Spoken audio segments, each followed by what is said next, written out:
The Crisis of Islamic Civilization by Ali A. Alawi. Chapter 10, The Decline of Creativity. Islamic Dystopias. The medieval Islamic political philosopher Al-Farabi described the type of regime that would be most conducive to the happiness and welfare of mankind. His vision, a good 4 centuries before Thomas More's Utopia, demanded that the citizens should be virtuous by dint of their knowledge of the divine and of the natural beings, and equally importantly, that they should act upon this inherent knowledge.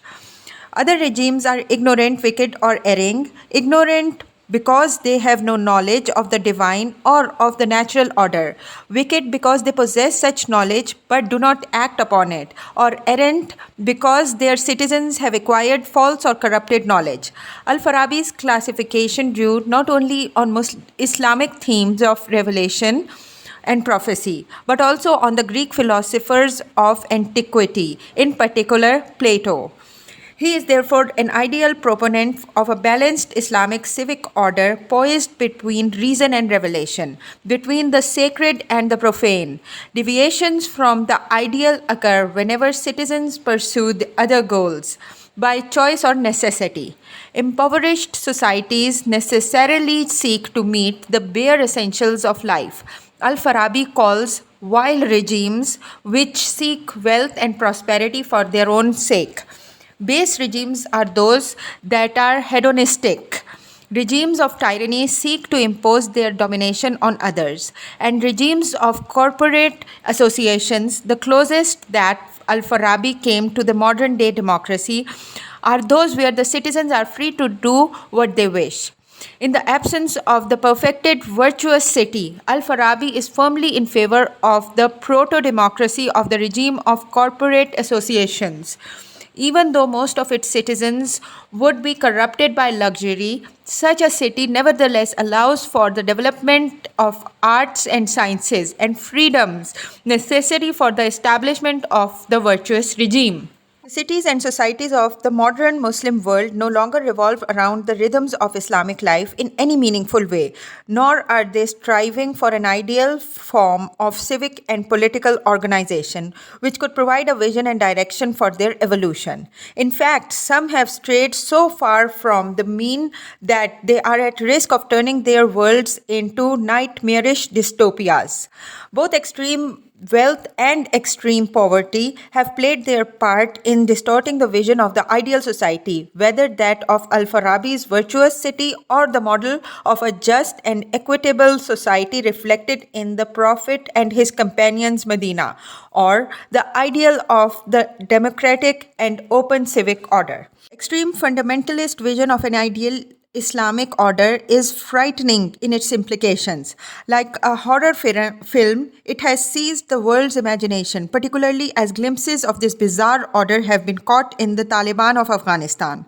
A contrived religious archaism can only have a deadening effect on Islamic life and society. The insistence on facial hair for men, the banning of music, the refusal to countenance education for girls, the degrading treatment of women, the disregard for non-Islamic archaeological patrimony, the easy executions, amputations, and corporal punishments are all the caricatures of what ultra-conservative Islam has in store when it affects power. But a deliberate backwardness cannot survive for long, even if it succeeds in locking itself away from the world. There are many instances where Muslim rulers have chosen to insulate their societies from outside influences. The pre-1970s Oman comes to mind, only to see the barriers swept away by a change of regime. Reactionary dystopias cannot last long in the modern era. Nevertheless, the type of world which is being created in the aftermath of the collapse of the Soviet bloc and the unprecedented flow of funds into the oil-producing countries of the Gulf is even more insidious for the regeneration of Islamic civilization.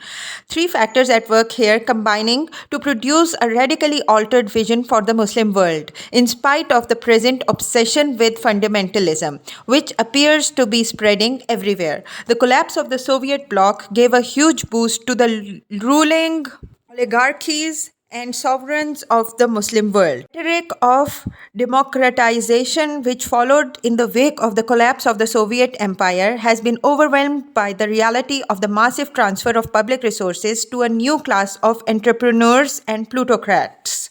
The members of this class are not only interlinked with the ruling political classes of Muslim countries, but are part of a network which binds them closely to the globalized world economy and to the centers of financial and economic power in the West.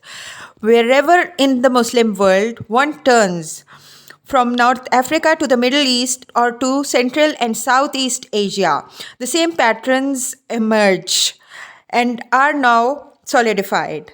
The powerful industrial, financial, and commercial groups have too much at stake in the status quo ever to consider how their wealth and power could be used to create a new basis for the growth of a specifically Islamic civilization. Their control over the media, in particular, especially over the ever present satellite channels, pushes for the westernization of young Muslims and for the transformation of their culture into a perpetuated global youth culture. The invasion of Muslim personal space in the name of culture, freedom, and entertainment was not possible before the advent of these mainly unregulated channels. The second factor is the rise of the Gulf on the world stage, a phenomena entirely due to the massive financial surpluses which are accumulating in the region.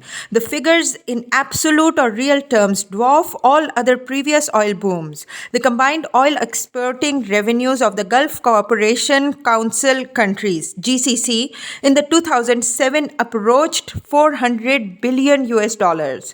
By 2020, the oil windfall to these countries could exceed $9 trillion. These funds are unprecedented and have made the GCC countries a global financial powerhouse. But the utilization of these official resources to further the integration of the Muslim world or the underpinning of a new currency or payments medium is simply not on the cards. In fact, the opposite is likely to happen. The finances of these countries will be even more interlinked with the global financial order. The travesty of Islamic banking has already been alluded to. It will simply not be possible to make these Islamic institutions the cornerstone of a new Islamic financial order. The large-scale diversification of the foreign assets of these countries from the main currency blocks is not possible either. According to the most recent data, Western currencies, including the yen, account for over 95% of the official assets of the GCC countries, with the dollar alone accounting for 57% of the official assets.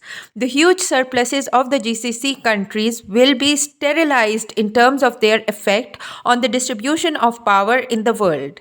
They may, in fact, be put to integrate the GCC countries further into the global economy order and to remove any possibility of the GCC acting as the fulcrum of a revitalized Islamic economic bloc. The possibility of oil revenues filtering to the poor of Islamic world or providing the wherewithal to revivify Islamic cultural life is remote indeed. The third factor is the decisive entry of the US into the affairs of Islamic world, which has been justified on national security grounds in the wake of the 9/11 attacks. This factor has combined with the other elements to create powerful momentum towards redefining the Islamic cultural, social, and even religious landscape. The US is now devoting considerable resources to molding the world of Islam. Its efforts include democracy building and supporting civil society groups which broadly advocate Western values, women's rights movements, the educational reform of the madrasa system, and even Sufi movements, which are seen as religiously radical. There is a spate of programs specifically for the Arab world, which include the promotion of private universities modeled after American liberal arts colleges, the so-called American University Movement. A number of these are now operating in the GCC, and a new university has been founded in Iraq. All these have clearly developed as an alternative to the dysfunction and overcrowded state universities, and they aim to graduate students steeped in the verities of a secular and liberal democracy. They will provide the new governing and commercial elites These universities cannot be compared to the historical American University of Beirut, AUB, and the American University of Cairo, AUC, which were founded in the 19th and early 20th century by Protestant missionaries. Although these two universities were pioneers in bringing liberal arts education to the Middle East, they were not part of any overt plan to secularize the Middle East or to give its graduates any political or cultural orientation. In fact, a number of their graduates, especially those of the AUB, were luminaries in the national and radical movements of the area. Sinister cities. All of these currents can best be seen in the progress of the hyper-modern cities of the Gulf, which have become aspirational models and destination targets for the thrusting middle classes of the area. Sinister cities. All of these currents can be best seen in the progress of the hyper-modern cities of the Gulf, which have become aspirational models and destinational targets for the thrusting middle classes of the area. Rampant commercialism, brand worship, gigantism, strict class segregation, and a calendar of festivals and events designed by the marketers have conspired to develop a nightmarish vision of the city, a vision which is entirely antithetical to the ideals of the Islamic city. It is, as the urban critic Mike Davis has termed it, a place where Spear meets Disney on the shores of Araby.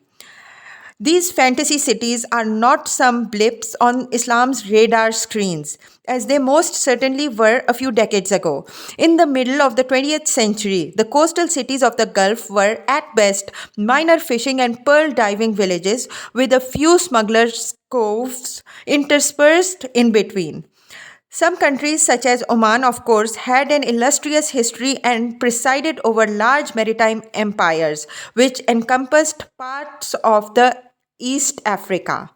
But by that time, they were well away from Islam's heartlands. However, with the advent of massive oil revenues, the newly sovereign countries of the Gulf became a clean slate upon which a new Islamic urban order, unconstrained by inadequate financial resources, could be built. Post oil rulers of the first generations were cautious and deliberate in their decisions, mindful of the traditions of their people and the legacy of Islam. But by the 1990s, the modest and measured rule which marked these countries gave way to the abandonment of their past and the extraordinary embrace of an extreme, even outlandish form of edgy and frantic capitalism. It is in this respect that the example of the Gulf cities is likely to be instructive to the rest of Islamic world. For behind the sanitized and formalistic protestations of the loyalty to Islam, a new challenge is arising that pits the advantages of embracing globalization, even in this weird form, against a historically determined or traditional form of Islamic civilization. And the challenge is being championed by the most powerful concentrations of wealth anywhere in the Muslim world. The reality of the matter is that this model of garish opulence and the flaunting of wealth, status, and privilege seem to attract a significant part of the Muslim world's aspiring classes. Dubai, in particular, has become a magnet for hundreds of thousands of Iranians, Arabs, and Pakistanis seeking the good life and hoping to emulate this pattern in their own native countries. The Dubai brand is now an exportable commodity, with large numbers of cities such as Islamabad, Karachi, Cairo, Casablanca, and beyond giving way to the gated communities and expensive high-rise apartment blocks, which are a feature of the Dubai experience. In fact, some of the larger developers in the Gulf countries, for instance, the Emaar Group, are now international in their scope and have a special focus on the Islamic world. Their mission is to bring the patterns of Dubai's development to the teeming countries of the Muslim world, where, in spite of the endemic poverty of the masses, they are deemed to have sufficient support from the ambitious middle classes to warrant these expensive developments. A new cycle is beginning in these cities of the Muslim world. Here, it is not the foreigners and colonizers who seek to distance themselves from the life of the city, but rather the newly rich and aspiring natives. In and of itself, it is not reprehensible to want to escape the poverty, filth, and misery of the decrepit neighborhoods of Islam's cities. Rather, the issue is what type of future this escape is leading to and what it portends for civilization as a whole.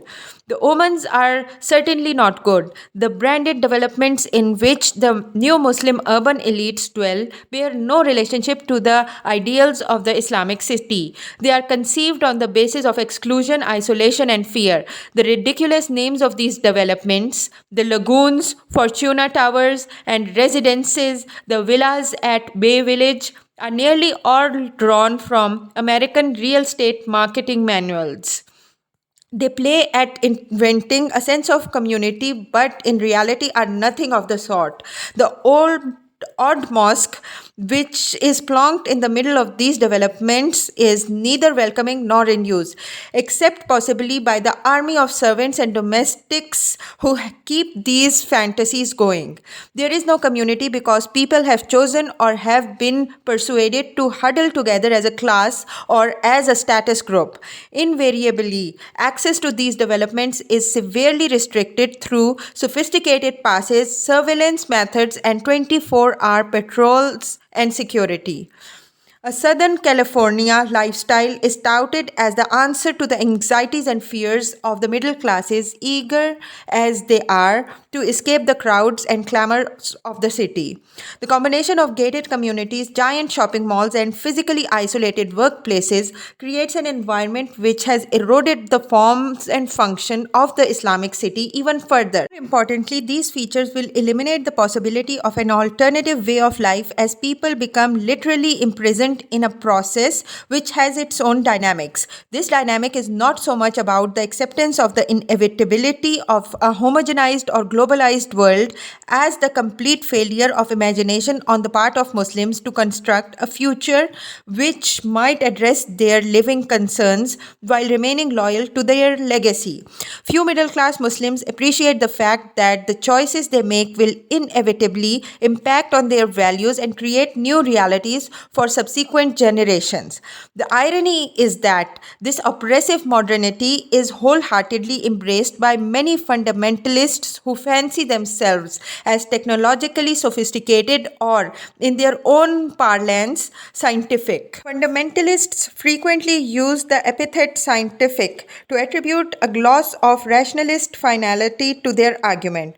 Not a few of the fundamentalist ulema in the Gulf and elsewhere have acted as handmaidens to power, sitting in their giant air-conditioned mega mosques with the full panoply of up-to-date audio visuals and a constant coverage by the satellite channels. They fulminate against modern ways. The preservation of what is traditional and authentic in Islamic art and architecture has fallen to a small band of pioneering architects and town planners who have risen to the challenge of criticizing the effects of modern technology and globalization on the patterns of living in Islamic cities. The Egyptian Hassan Fathi, whose production period spanned the decades between the 1960s and 1980s, was one of the first architects of the modern era to use traditional buildings material, methods, and concepts in his residential designs and plans for new villages. His main concern was to ensure that the functions and forms of his building conformed to the demands of an Islamic society, privacy and protection for the family home, the use of courtyards and reception areas, the dependence on natural ventilation and traditional building materials. The principles that Fatih laid down for the revival of the architecture and town planning in the Islamic world became a motif for the generation that followed in his wake. In many ways, his concerns predated a great deal of the present preoccupation with environmental issues, a human scale for buildings, appropriate technology and building techniques, an orientation towards the community and its needs, and the essential value of role and tradition. To Fatih, tradition was not a mechanical repetition or replication of the past. It was a cynical renewal of life and an ongoing evolution. It connects the present with the past, which has been disrupted both by the intrusion of alien forms and by the advent of the industrial age. His followers, including Abdul Wahid al Wakil, have continued and advanced Fatih's work, but have not been able to dent significantly the headlong rush into the postmodern wildernesses of the new urban realities. The revival of traditional Islamic arts and building methods has been a spotty affair. In fact, until very recently, the only institution of note to teach and train in the traditional Islamic arts was one which had been founded by the Prince of Wales in London as part of the Prince's School of Traditional Arts. No university in the Islamic world provides a specific degree in traditional Islamic architecture so complete has been the domination of the Western concepts of design and building. In reaction to the virtual disappearance of teaching the traditional skills and crafts does appear to be in works, but it is clearly insufficient to overturn the years of willful neglect and marginalization of traditional Islamic arts and architecture. Muslims have distanced themselves to such an extent from their own civilizational roots that it becomes ever more difficult to recreate the basis of their former unique world. In science and technology, and even in the arts, the overlay of decades and now centuries of modern norms has drastically curtailed the element of continuity with the past. When Muslims talk about Islamic science, they have in mind the medieval Khwarizmi or Ibn al Haytham and not some contemporary figure with whom they can identify. In technology, they marvel at some ingenious contraptions of long ago, but their world is dominated by the manufactured goods of the modern industrial age. The mighty buildings of the great Ottoman architect Mimar Sinan stand in contrast to the mediocre and unpleasant structures which have so much degraded the environment of Islamic cities. Crafts die, markets sink into decrepitude, and the Muslim home is no longer defined by the needs of the extended family. The physical world is rearranged so as to accommodate the motor car, and if Western cities turn part of their historical centers over to the pedestrians, Muslim cities will still elect to drive huge boulevards into their historical centers. If tradition is of any interest to the card of the Muslim world, this is simply in terms of its commercial value. The rehabilitation of some of the old structures of Islamic cities has more to do with their potential as restaurants or nightclubs than with genuine desire to revive their former usages.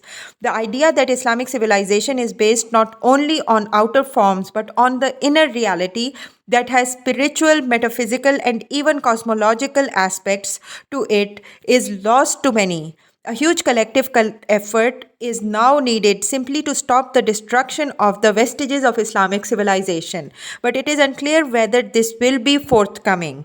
In the final analysis, Muslims must understand that the revival of their civilization is not simply about the rediscovery of an outer piety or conduct and behavior. Science and technology are not value free, neither is a world built around their demands. One cannot revive traditional building methods if there are powerful commercial interests vested in the cement industry. Neither can one construct cities and neighborhoods conducive to the community spirit if the cityscape is dominated by modern towers of Babel, which aggressively flaunt their disdain and disregard for Islamic norms of life.